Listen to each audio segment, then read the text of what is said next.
Welcome to another edition of Expanding Mind, your site for conversations about the cultures of consciousness. As I plunge further towards the deadline of my seemingly endless academic project, my dissertation, I've been wrestling with the curious question of voices in the head. Now, in some sense, hearing a voice in your head that isn't your own is almost like the kind of most classic boiled down situation of some kind of psychopathology. You know, you walk into an ordinary shrink's office and you say, I have a voice in my head that's not mine. They're going to be concerned right off the bat, particularly traditionally. And what you find, of course, is if you look in the history of psychedelic experience, of esoteric experience, the peculiarities of life in general, and you're going to find yourself facing this question of voices in the head. And Terence McKenna being a perfectly good example. And of course, it can be very unpleasant to have voices in your head. There are, deep in the throes of paranoid schizophrenia, these voices can be incredibly nasty, cruel, mocking. And so there are certainly reasons to be concerned, but we're living in an interesting age where, as with so many supposed psychopathologies that looked pretty clean and simple from an earlier perspective, turn out to be a little bit more complicated. On the one hand, you have the hearing voices movement, which include a lot of people who hear voices, some of whom are pleasant and supportive, some of whom can be kind of cranky. But instead of pathologizing them and going to a shrink and saying, oh my God, I'm screwed up, give me drugs, they instead create a cultural conversation among themselves and other more open-minded psychiatrists to come up with a way of just living with it, that it just becomes another feature of the wide diversity of neurological experience, in this era where the idea of being neurotypical increases the idea that there's ways of being neuro-non-typical that aren't necessarily pathological.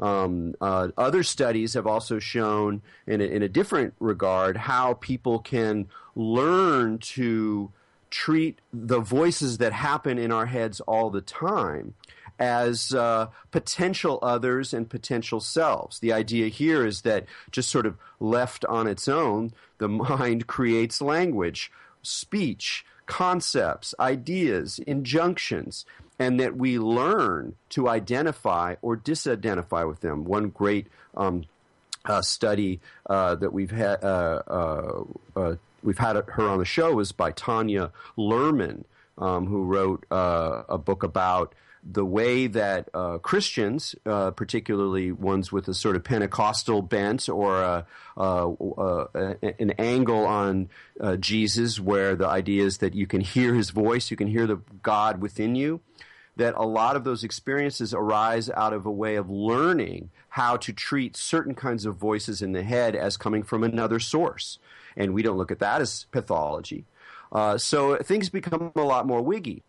And our guest today is going to take us in even further, more intriguing and esoteric dimension of this kind of phenomenon, which is not just about voices in the head, particularly with psychedelic experience, but languages in the head, and particularly alien languages or other languages, languages that seem to be recognizable, not recognizable, but on a continuum with our own tongues, with our own scripts, with our own ways of organizing reality into discrete semantic units. We're going to be talking with Diana Reed Slattery, and her book, which just came out, is called Xenolinguistics. That means alien linguistics. Psychedelics, Language, and the Evolution of Consciousness. And for my money, this is the most interesting and important book on psychedelics since Richard Doyle's Darwin's Pharmacy. We've had Rick on the show as well, and in a similar light, Benny Shannon's classic, The Antipodes of the Mind. It's Diana's book is a sort of really a great combination of her own first-person accounts. She speaks very directly and very clearly about her own extraordinary experiences, and treats those experiences as powerful phenomenological indicators of things that are really happening. And she also draws from a lot of experience reports. At the same time, there's a tremendous amount of really fascinating work on neurophenomenology, on the neurology of languages, on the history of alien languages in esotericism and psychedelic experience, as well as some investigations of other artists like herself who have created artistic or other sorts of expressive ways of treating the languages that they have encountered in their own experiences. And probably one of these artists that's going to be familiar with to many of the listeners out there is Alison Gray, whose work has it kind of focuses often on these very curious cryptic lingo. So Xenolinguistics is really quite a treat, and I read it as sort of an indication of the way that the discourse around psychedelics is going, where on the one hand there is a strong commitment to the brain, towards models of understanding how symbols operate, how perception operates, embedded in a philosophically rigorous critical way, and on the other hand a very strong and direct engagement with personal experience, both by the writer and other contributors. And so it makes for a really wild and wonderful mix that I think, at the very least, forces us to take the phenomena of alien languages or otherworldly languages more seriously, which is it's long been an interest of mine, both inside and outside of psychedelic experience, because, as I said, you can also go back and, like hearing voices, hearing languages or seeing odd languages is a feature of many different esoteric and religious systems and records of experience. So I'm really looking forward to our conversation. But before we bring Diane onto the show, of course, our co-host here needs to be introduced, Maja Daou. Hi, Maja. Hi, Erik. How about you? Do you have any? I know you're such a marvelous librarian of the esoteric. I was trying to think of non-psychedelic examples of alien or unusual languages, and I could think of a few, but I'm sure that you've got some stored up there. I mean, literally, there's never-ending ones of them. There's here's my whole thing that I've kind of figured out through the course of my research is there's never-ending forms to be taken of languages and symbols that can be received by the human mind. And I think really what you nailed is the ability for discernment of those, right? Can we pick these up? I mean, John Dee's Enochian alphabet is just one example of how there's been entire occult systems based off of an alien-received kind of language system, right? So we get these kind of things all the time in different forms in different cultures. And if you look at the occult material, it's kind of divided into two schools. There'll be people who say, learn to discern which voices are preferable over which ones you need to disregard, right? That's the whole getting through schizophrenia. When you're schizophrenic, your ego receives and attaches ego meaning and interpretation to every symbol that's received ever, right? And then you have the Taoist way, which says ignore all of them. Don't listen to anyone. And even in higher levels of Kabbalah, to go back to John Dee, where John Dee was receiving the Enochian alphabet and doing all the stuff that the angels said, or when people listen to the aliens and do this stuff that they say, actually highest level Taoists and Kabbalists tell you, don't listen to any angels or aliens or anybody. Think for yourself and go all the way to Ein Sof, which is what they call ineffable or beyond language or beyond symbols. So it seems like there's all these Xenolanguages, but then there's also some kind of concept of like the place where all of those kind of evaporate. So yeah, I was thinking of the one that's the most kind of fun because it's not always known to people is Mormonism. That there's one record we have of Joseph Smith's transcription of the language that the Book of Mormon was written in, because it was, of course, inscribed on these golden plates. Yeah, and if you've ever looked at the Book of Mormon, it's very long, and the golden plates weren't that long, so they were this dense alien code, and he had special glasses that he was able to decode the language by looking at them. But there is a record of some of the linguistic forms that he was seeing originally, and so there is a weird alien language at the heart of one of the strongest growing religions in America.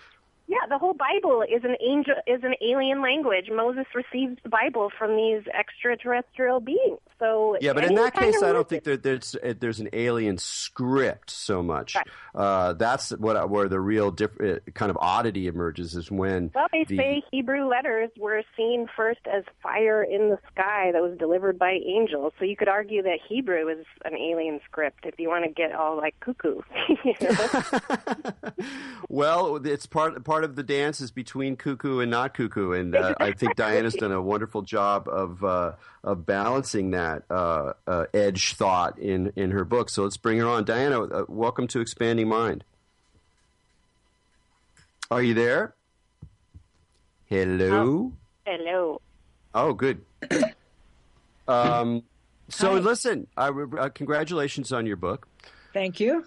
And I thought, since you do this in the book as well, that it obviously makes sense to start out with your own experience of the language that you developed and turned into a novel and software and all sorts of stuff that you've been working with for many years, Glide. And just tell us a little bit about what the circumstances of that download and how it really changed the course of your life and certainly of your work and creatively, intellectually. And so that seems like a good place to start. Okay. Well, that was what I call it a download experience. One of those things where everything comes together all at once. You can, in a very big, tight ball, and you can't really pull it apart. It takes years to pull it apart. So what happened was I was in Ireland, and I used to live there part of the time. And I had the intention to figure out what I was going to do my PhD thesis on. And what happened was what roared up in my mind was, no, you're going to write a novel. And it was like, oh, okay. Do I have to do that first? Yeah. What is it about? And so I got started outlining this novel, and this entire story world was there. And it was clear enough in the story world to go enter the story world and talked to the people in it, the characters who were forming, and the general population.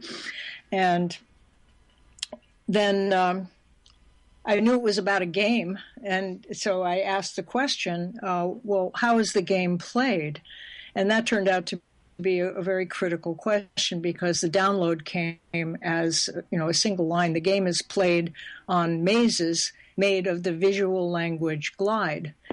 And then the whole language appeared, and all the glyphs and all the implications and everything that, finally became the book Xenolinguistics after it became the novel. I worked the whole thing out in a novel form in the maze game, and then went on to kind of take that phenomena of these linguistic phenomena that occur to people in psychedelic spaces, especially, and research it, find out what else was happening.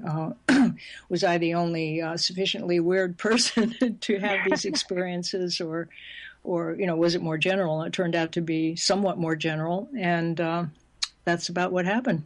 Well, certainly one of the differences is that I think a lot of people, certainly in psychedelic experience, have a sense of very complex sort of matrices of information or data, which can be encoded in some kind of hieroglyphic form or some kind of otherworldly script. But I think it's relatively rare, and you tell me if I'm wrong, for people to come back, so to speak, with a whole glyph system intact. That's a less likely experience. And I'm just kind of curious for you, how clear was that? So you see these glyphs in some far out state, and then how did those translate? How easy was it for you to capture those and bring them into our world, to scribble them down on a piece of paper, to know that you had sort of gotten them? Well, actually, it was very easy. I was not on any kind of altered state from a substance. I was in an altered state creatively, you could say, and the state just kept going on for quite a while. And but that very first writing down of the glyphs, I saw it's like the system revealed itself in its core of it was a mathematical kind of thing. It's made of 3 strokes, so it wasn't any problem to write it all down once I had the key as to, what it was. It just sort of came, and then the meanings shone forth from the glyphs, and the glyphs they were like a self-instructing kind of language. Once I had the glyphs, and then they started showing me how to arrange them in mazes, how to make them into 3-dimensional objects, and that kind of thing. Now, Alison Gray is another good example of someone who brought an entire symbol system through and has been working with it for years. She calls it secret language. And I write quite a bit about that in the book as well. And she wrote the foreword for the book, and she talks about her experience with this kind of symbol system. Yeah, so it sounds like there's already a number of prongs to the whole research. One involves art, not just using art to express these peculiar languages, but there's something in the creativity itself, in the creative urge that relates to these kinds of languages. It's no accident that the people who come across them seem to cluster around people who want to play with them creatively and aesthetically, in novels, in software, in painting especially, as well as just sort of investigating them. It seems like it's interesting that there's something about the creativity of language itself that seems to be part of the phenomenon, as well as the kind of more scientific or formal or mathematical questions that are raised by these complicated systems. Oh, I think we go right. When these parts of the brain, mind, whatever you want to call it, consciousness are contacted, are stirred, there's really I think a deep language making facility that exists in all of us, and somehow, some way, sometimes it gets stirred, and I think maybe it gets stirred when we're when we're in the middle of an experience that is totally inexpressible. This means, some means of expression is so necessary that it just wells forth. It just comes out and comes out. One of the forms that you see it in is, the very familiar form of glossolalia. People go into altered states, and that's what comes out of them, is a language that makes sense to them, but is not necessarily, anything like natural languages. And well, you raised that question of natural languages, and I think one of the first things that comes to people's mind is you could say, well, great, I got some weird squiggles that seem to have some kind of coherence to them, but how do I know that this isn't just a bunch of images of glyphs that don't have any connection? And in your experience, the glyphs weren't just visual, they were also associated with certain kinds of words or concepts. And then, just rising to the larger question of, do these things become actual natural languages? I mean, I know that in occult history that Enochian John Dee's language does have the structure of natural language, that it is a language, and what that actually means, is a complicated question. So when you were looking at these examples in your own life and then the other people's who you're talking about, how does that kind of play out in terms of, are these quote unquote real languages, or are they just symbol systems?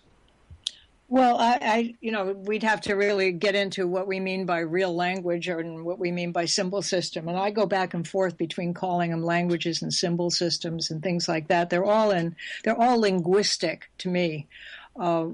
As far as natural language, the way I use it refers to, all the languages on planet Earth that we speak and use, and they all, they have a certain structure, and that's what's studied in linguistics.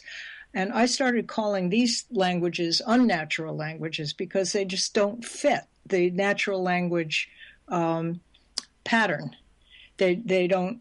These symbol systems. I haven't run across one where there's some kind of subject-object structure, where there's a dualistic structure.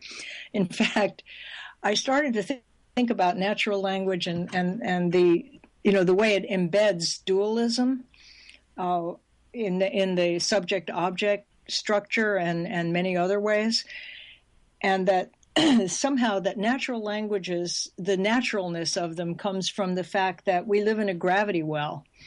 And I think that gravity is what actually, gravity is one of the factors, because it's such a primary way that we orient our bodies and we orient our minds to this gravity well, which is a dualistic up-down thing. We get up-down very, very, from the beginning, because we're a life form. And therefore, that structures our language, and that structures our logic into these dualistic pairs. It's just very, quote unquote, natural. And that some of these languages act as if they are not from gravity wells, or not from states of mind that are associated with gravity. Right. They're weightless in some ways. And then you get a very different kind of logic when you are looking and observing and perceiving from a 360-degree standpoint, let's say. From a very spacious 360-degree, not looking through eyeballs, not responding to up and down as much. I like that idea of weightless languages, and that experience that you're talking about also seems to be involved with this, motif that we find again in both psychedelic and other kinds of visionary experience of the contact with the other. This idea that there's some sort of contact or communication. And that in this contact with something ineffable, extraordinary, outside of the known, alien, that it's almost as if these languages arise as the interface between a more familiar world, which is being unwoven by the visionary experience, and this incoming other. So could you talk a little bit about the importance of that kind of language about contacting the other in regards to these fabulous languages? Well, I think contacting the other is central, and the response and the fact that it is an interface, it's a means to navigate that experience, and to make it one to be able to bring it home in some form, and to have that communication in something other than natural language, with or complete ineffable feeling, with that whatever form we see the other in. You see, in our contemporary Western culture, the other has been fairly well banished from polite conversation, and it tends to, when people assert that they're in communication with some kind of other in their baseline state, they run certain risks of, psychiatric evaluation. But a great number of other cultures, and especially, of course, indigenous cultures, what's left of them, have lots of traffic with the other. In other words, the kami in Japan, the spirits that one runs into in shamanic experiences, all of this. Most of our human history has dealt with communications with the other. At least I had specialists, who could do that, whether it was shamans or priests or whatever, and now we don't have that, but the phenomena is alive and well. I mean, it just pops up, and we get to it through psychedelic experience quite easily, through meditative experience, other things too. Well, you've mentioned practices, and I really appreciate the way that you start out the book talking about practice and the idea of psychonautic practice. That it's not just a roll in the druggy hay, that there's a kind of intentionality that's brought to these experiences that can help enrichen and kind of complexify them almost. So could you just talk a little bit about the way in which the protocols and the intentionality that people bring to these experiences can help stage the kinds of encounters that you're talking about? Oh, I'm really glad you asked that, because it's primary to how I use psychedelics and how I think they can be used. I in no way think it's the only way to use it, but they can be used for these kind of investigations, and these investigations. They're not just intellectual investigations. They're like whole person investigations. You stick your whole self out there on the line every time you go. And you better bring it all, and you better acknowledge it all, or you're going to have trouble along the way.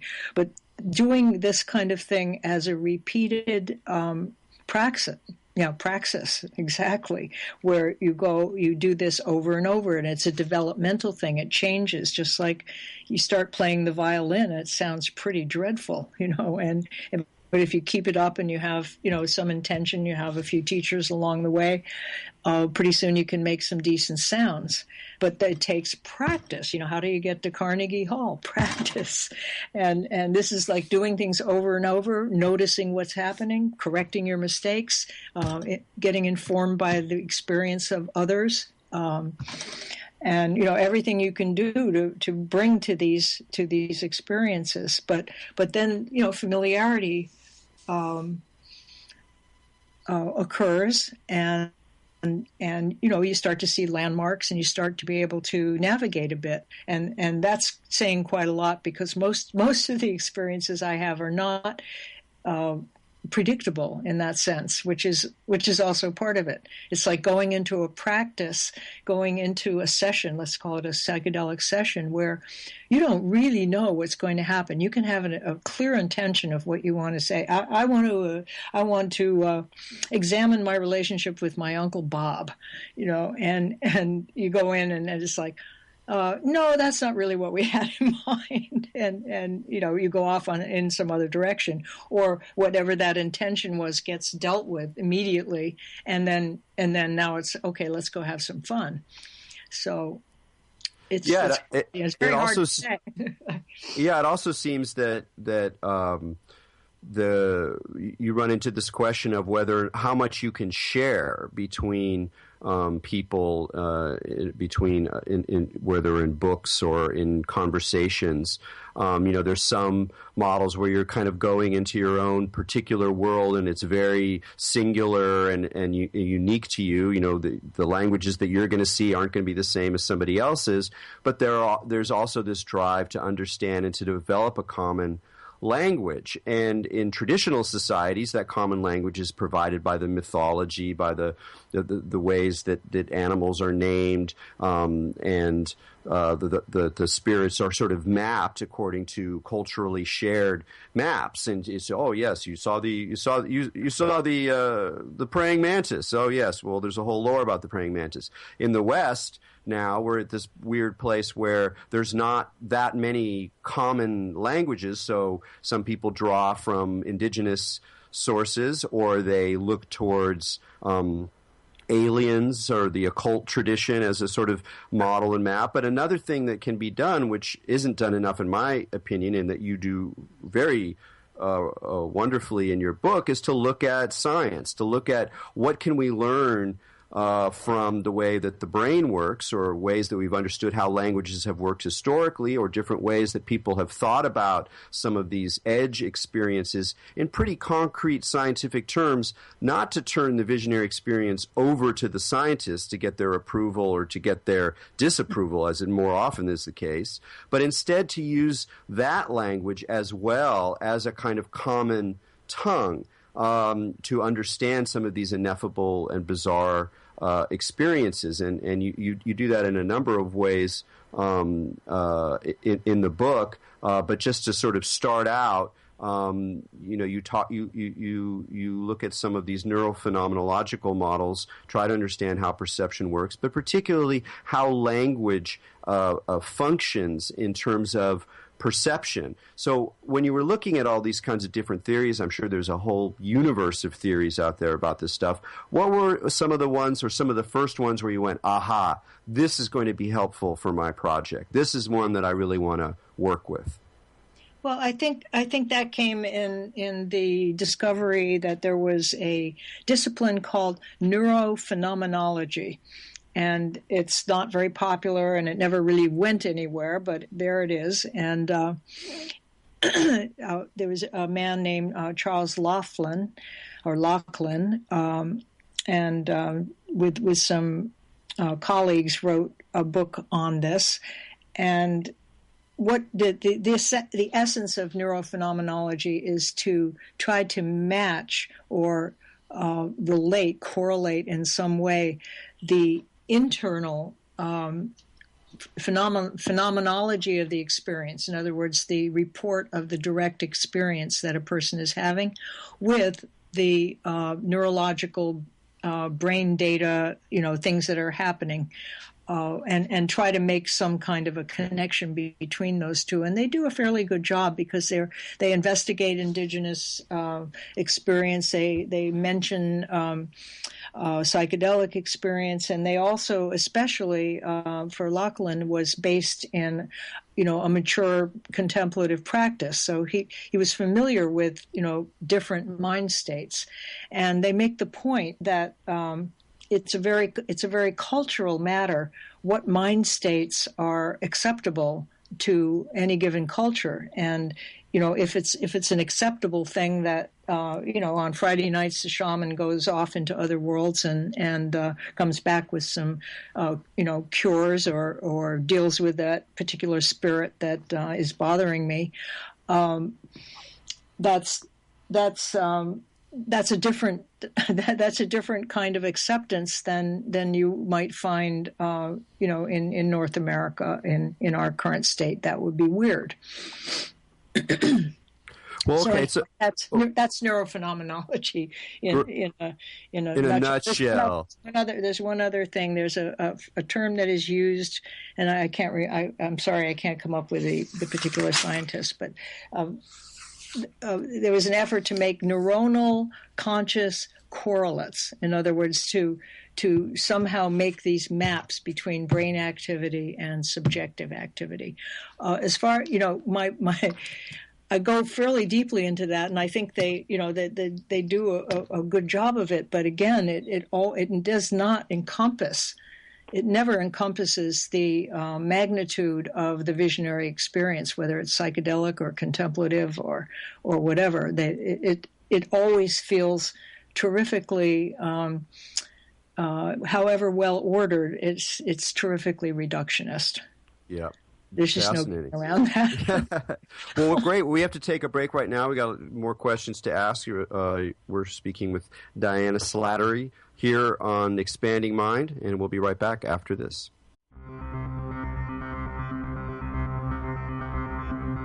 Welcome back to Expanding Mind on the Progressive Radio Network. This is Maja Daou.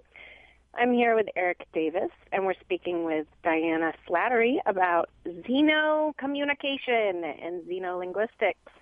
Diana, a little bit before the break, you were talking about some efforts of controlling some of the languages, or like seeing which one is appropriate versus inappropriate, and also mentioning how important it is to make contact with and receive those languages. But for the listeners, I wonder if you could tell us a little bit about some of your discoveries or experiences with the discernment of those. So, like, if we look through the history of, humanity, certainly we can find a lot of individuals that claim to be receiving these, other alien, non-natural languages, and then they'll use those in efforts to sort of, like, do things that maybe aren't the best. Like, even to use the earlier example of John Dee with the Enochian, for example, part of what the stuff that his partner, Edward Kelly, said the angel language was saying was that he should be able to have sex with John Dee's wife. So what is a good way for people to get that discernment? Would it literally be what you were referring to earlier with just like practice and using techniques? Or like, how do you know you're not just kind of listening to some gnarly alien overlord? Well, exactly. I mean, Terence McKenna used to discuss this problem at length. In other words, don't take everything you hear with utter credulity. It's right. Ridiculous. How can I say? You have to you have to be able to discern shit from shinola. Okay, it's that simple. If you can't do that in your daily life, you're probably not going to be able to do that very well in the psychedelic life. And that comes from, I don't know what that comes from, good sense, good living. The Dee and Kelly example is magnificent because, there they were traveling Europe, from court to court, with their divination shtick. Right. And trying to get money out of the, to support themselves. And they were the crazy magician, I don't know what to call it. Dee was a very legitimate guy. I mean, he had this enormous library in England, and he was consulted with by the Queen, and somehow he gets caught up with Kelly and Enochian results. I just consider it another ripping good adventure. Right? Something on the order of the experiment at La Chorrera or something.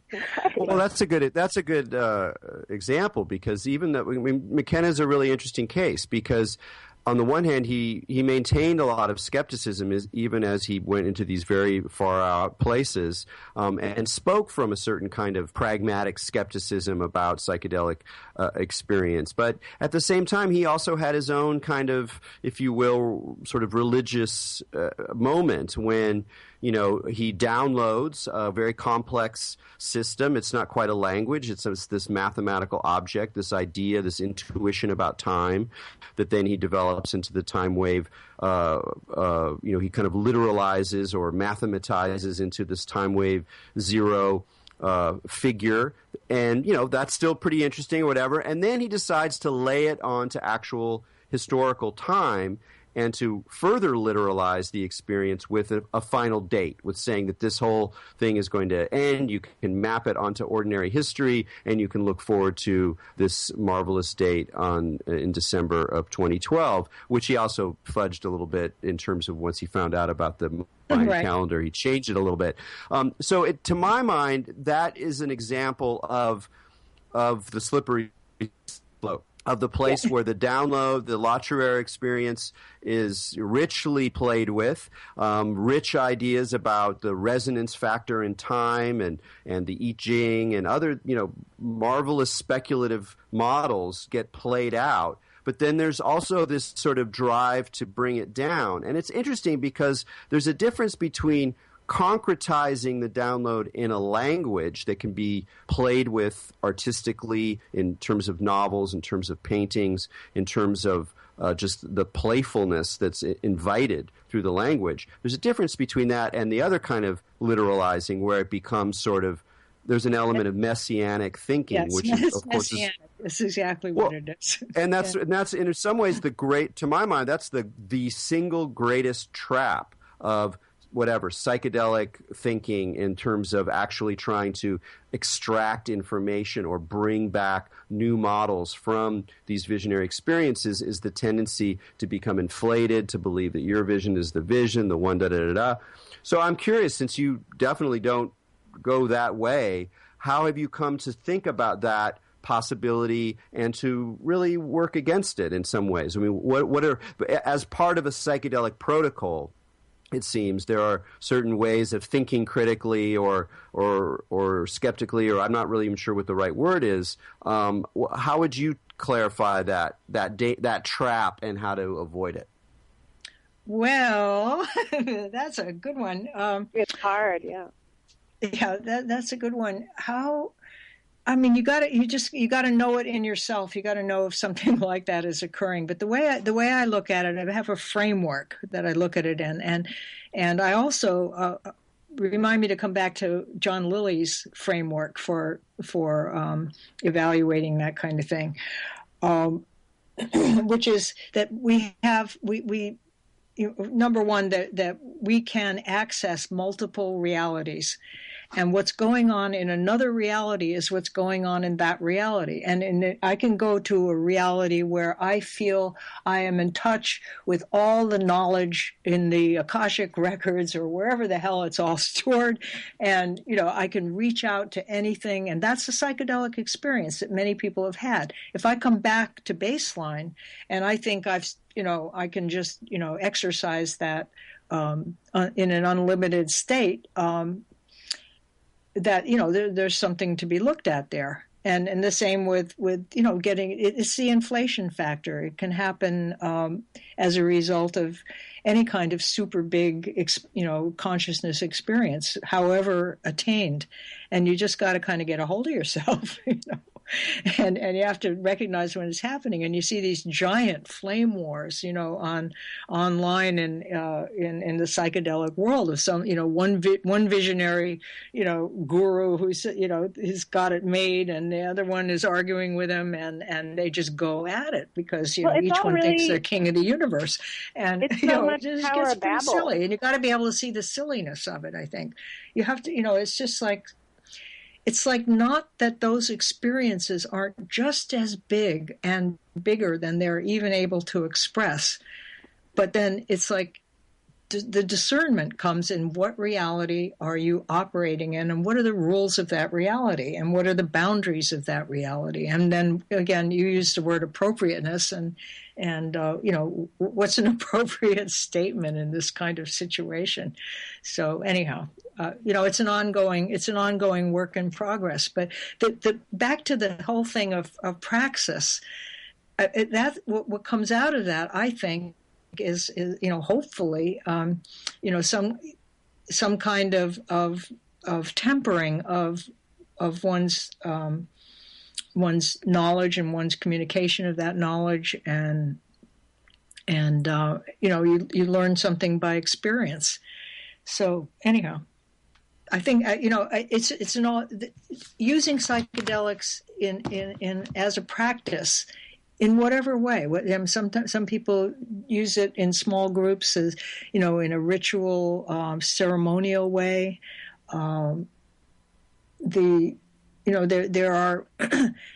There are folks around who are still using Timothy Leary's psychedelic prayers, as pieces of that which is based on the Tao Te Ching, to center, to guide their experience. So there's a million ways to do this practice, and we're all when you solo, you're rolling your own. You're figuring out your own practice as you go along, and I think that's I consider it kind of a form of citizen science. And it's, if you're going to take psychedelics, and we'll know they're still illegal, and some of them are, some of them aren't.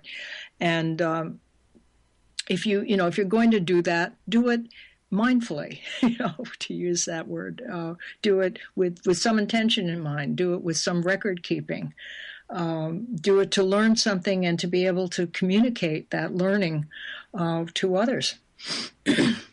Yeah, that's where I really, again, like not just the content of your book, but just your decision to move between, registers where you take extraordinary, bizarre experiences very seriously as indicating something deeper, something more objective even about at least the way our own minds operate in these states. But then also, taking the time to look at neuroscience and to look at philosophy, like you take Francisco Varela's enactionist ideas very seriously. A couple of weeks ago, we had Evan Thompson on the show, and there's a great deal of similarity there, and that seems to me that what's partly necessary is there has to be kind of an environment.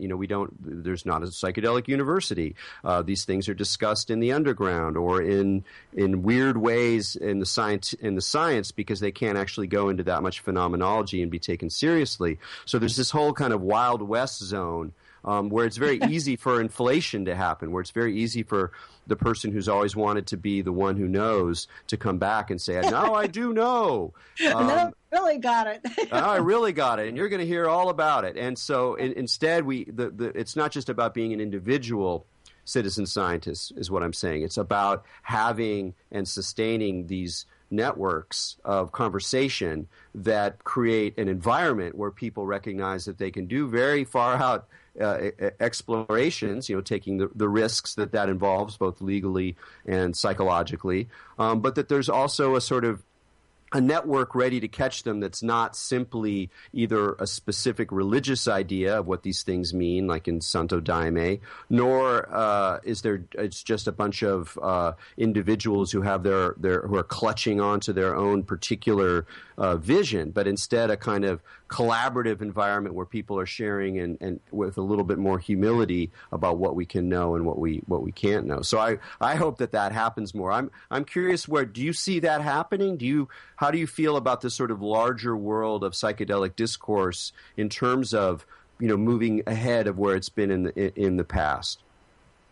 Wow. Well, there's a lot of snake oil out there, like you say, and how much one wants to sample is up to the individual. But I think I see it evolving enormously with on the many fora that exist, Reddit and all these kind of places where there's ongoing lively discussion and plenty of plenty of people with nice pins to punch balloons, and so that kind of discussion, well, that's been going on ever since we had bulletin boards on the, before we even had the internet.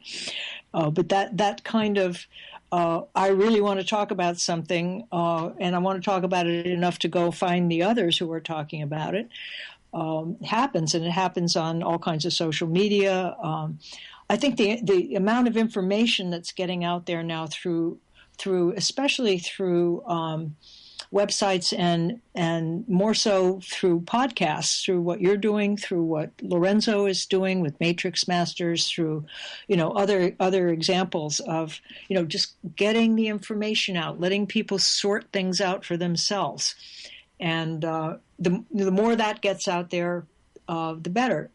I have a PhD in Xenolinguistics. There's not exactly a lot of tenure track positions open at universities in Xenolinguistics, but if there ever is, I'll be there.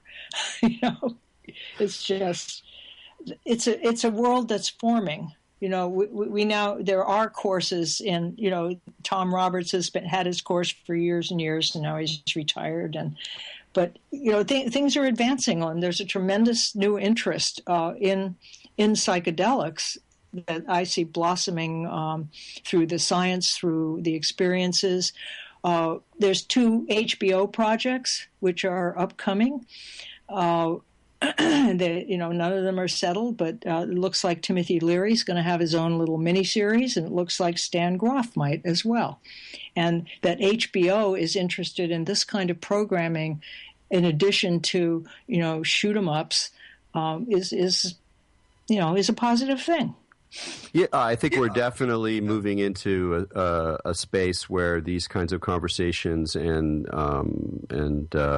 possibilities are going to be taken more seriously, and not just as cultural things because, in a way, consumer capitalism loves to absorb the edges, the fringes, because it gives it new material. But it's not just that. I think that there's a deeper sense that the edges of the mind are as integral to what we're exploring now as the more familiar domains, and that since psychedelics have this weird effect of simultaneously being, physical compounds that we can talk about and we can look at, as metabolically as something that passes through the human system, and at the same time are so striking in their attendant phenomena, that they're a very good place to sort of play with both the limits of science and the expansion of science, or the expansion of knowledge around that. I'm curious, of all the sort of languages you discovered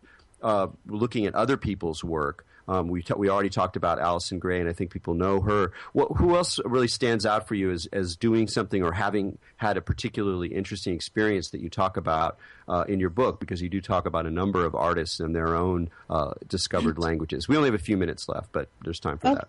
Well, two of the most interesting ones that I encountered, one is Jason Tucker, who is an artist, a painter. He spent many years working for George Lucas, doing the Clone Wars and all kinds of animation editing. And he had a period in Los Angeles of some duration where he was doing a lot of mushrooms. And it was a contact experience for him when he would draw in the be-mushroomed state. He would sense another being on the other side of the drawing who was drawing it with him. And by doing this drawing together, they brought the being into existence, into a representational form.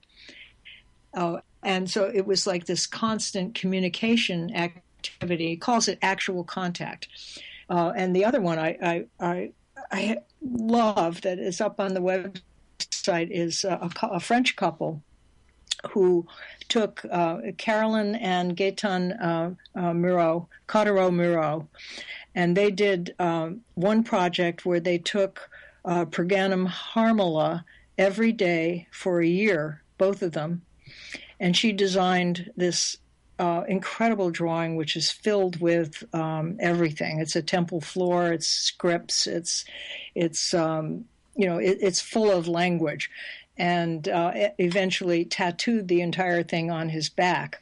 And it's just it's an amazing creation. And anyhow, that's two of them, and they're very different. One from the next. But there's Absolutely. a lot out.